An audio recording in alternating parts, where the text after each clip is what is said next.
down this road. There's just too much traffic. I notice on the branches of the trees, I talked about the resurrection fern. They haven't had much rain in this part of town, so look how brown and shriveled up the fern is. You can hardly distinguish it from the bark of the tree. Now over to the left is a Greek Revival building. It was designed in the 1850s and served as the city hall of the town of Carrollton. Today, it's a public elementary school. On the right is another Greek Revival building. This is a diner called the Camellia Grill, which has been an institution here in the Riverbend for over 60 years, a very popular local eatery. And about 6 months ago, they opened a new location in the French Quarter, just 2 blocks from our loading dock. So you might want to check out the new location of Camellia Grill on Charter and Toulouse Street. Well, as we turn on to St. Charles Avenue, this is known as the Grand Avenue of the Americans, just as Esplanade is the Grand Avenue of the Creoles. As the town of Carrollton began to develop around 1820, there were about 20 different plantations that lined the river from here down to the French Quarter. Over time, each of those was subdivided into new residential development.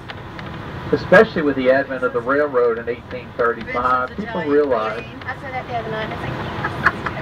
they could move into the countryside on the outskirts of town. They could build comfortable homes. With the railroad, it would be easy to commute back and forth to work. This became an avenue of mansions. And churches realized that to build a church along the rail line, easy for people to get to and from services, so this became an avenue of churches of almost all denominations as well. But what you will not find in our city, our streets are not numbered and lettered in sequence as so many cities do. And it might make it a little confusing to find your way around, but whoever subdivided the land got the privilege of naming the streets, so our streets have interesting stories to tell. Just ahead we'll cross Lower Line, which is the downriver boundary of Carrollton. As we do so, we enter the property of John Green. He called his community Greenville and named his streets after various trees. I do get ready on the right side. Coming up is one of the most beautiful sights on the avenue.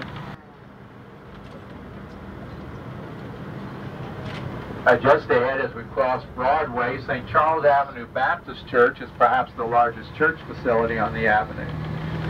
Most of the homes we'll pass are private residence, but there are just a few places you might visit if you like.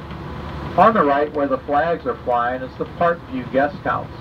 Built as a private home, today it's a bed and breakfast right on the corner of Audubon Park. Now over to the left are homes I wish you could visit. Audubon Place is called Millionaires Row, the first gated community in New Orleans. It's an enclave of 28 home sites built around 1900. That big house with the white columns we're passing was built in 1906. It became home to a man named Samuel Murray.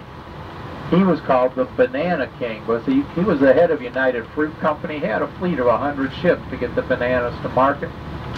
When he passed away in the 1960s, he donated that house to Tulane University. It's now where the president of Tulane gets to live. Nice digs if you can get the job. It begins with the Holy Name of Jesus Church. And then to the left, another of the most beautiful sights on the avenue is the Horseshoe entrance to Loyola. It leads to their main building called Marquette Hall, named for explorer Jacques Marquette. Now on the right, this green structure on the corner of the park was built as a private home, but today it's an exclusive men's club. On the right is one of the oldest houses on the avenue, built in the 1860s, the Placio family. And then we have the Victorian siblings, one in pink, one in blue, Victorian-style homes. Over to the left, there's a replica of Tower from Gone with the Wind. That was built in the 1940s, replacing an earlier home on that site. Now over to the left is another of my favorites. This is an example of colonial revival architecture done in brick, built for Mr. McCarthy around 1900. And he made his fortune in the lumber business, selling mostly cypress wood. He traded cypress wood for more exotic woods to build his beautiful home. Again, it has the Ionic columns with the scrolls on top, and look at those large rocking chairs on the front porch. Aren't they inviting? Neil Peters, who was head of the bank that held the mortgage on the property, but they later changed that name to honor Thomas Jefferson. As we cross Jefferson Avenue, to the right you see a modern white building, which is the Jewish Community Center. African-American prep school called the Gilbert Academy. Among alumnus there was Andrew Young, former mayor of Atlanta and U.S. ambassador to the UN. Well, coming up in the next block on the right is another magnificent building you could visit. This was built as a private home around 1910 for a merchant named Marks Isaac. 1940s, the Latter family acquired the house. They were active in local real estate. After their son Milton died in World War II, they donated the house to the city, where it now serves as a public library in honor of Milton Latter. Ladies, I don't want you to feel badly about that men's club by the park. Look to the left, that gray house with the beautiful black ironwork. Now that was built in 1869. Mr. Lewis had that house constructed as a wedding gift for his daughter when she married. Nice wedding present, wouldn't you say? But since the 1920s, it's been home to a very exclusive women's club called the Orleans Club.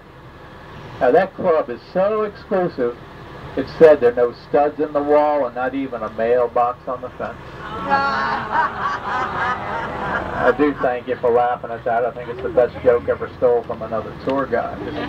Wish I could remember who so I could give them credit. To the right, behind this oak tree and palm tree is another red brick colonial revival with beautiful Corinthian columns. That was built around 1900 for the Rosenberg family, who were in the furniture store business. Well, coming up on the left, we'll see the largest house on St. Charles Avenue. This house to the left was built around 1905 to 1910 for a cotton broker named Perry Brown. Henry Hobson Richardson. His style is noted for those stone archways that are very well executed there. Now that house also recently sold about 6 months ago, and Mr. Hodling bought that house for $5.4 million. It's at least 14,000 square feet, has 8 bedrooms and 8 bathrooms, and a great example of the raised basement house with beautiful stairs leading to living quarters a level off the ground. Now 124 years old. Every year they hold graduation right there in the courtyard. In 124 years, it's never rained on their graduation. They have good connections where it counts. We're in a community called the Faubourg Boulogne. This was the property of Louis Boulogne, Hershheim, who made his fortune selling cigars. Wow. Today, the Collins Hotel is a great place to sit out on the front porch, sip a cool drink, and watch life go by on the avenue. Some of you said you've been here for about a week. Did you participate in the running of the bulls the other day? My daughter did, yeah. I was surprised at how many people came to do that. For those who don't know what we're talking about, you missed another fun party in New Orleans. You know, they had the running of the bulls in Spain. So we have a Spanish heritage here. Colonel Van Bethuslen, who's related by marriage to Jefferson Davis, president of the Confederacy. The Elms family acquired the house in the 1950s, and they still own it today. They offer tours by appointment. They hold weddings and other events under the gazebo in the backyard.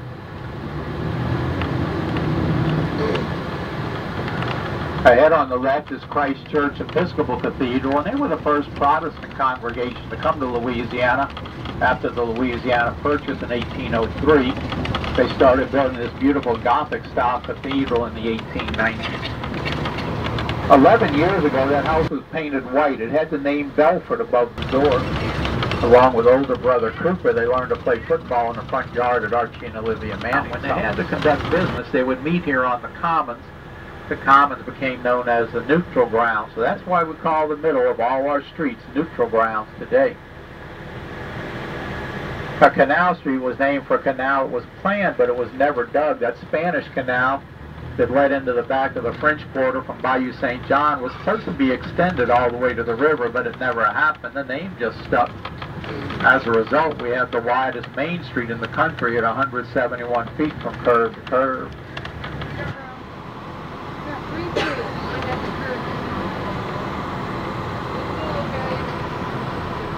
If you want on the bus, I do suggest you go get a bite to eat. You can bring food and beverage back along with you if you like.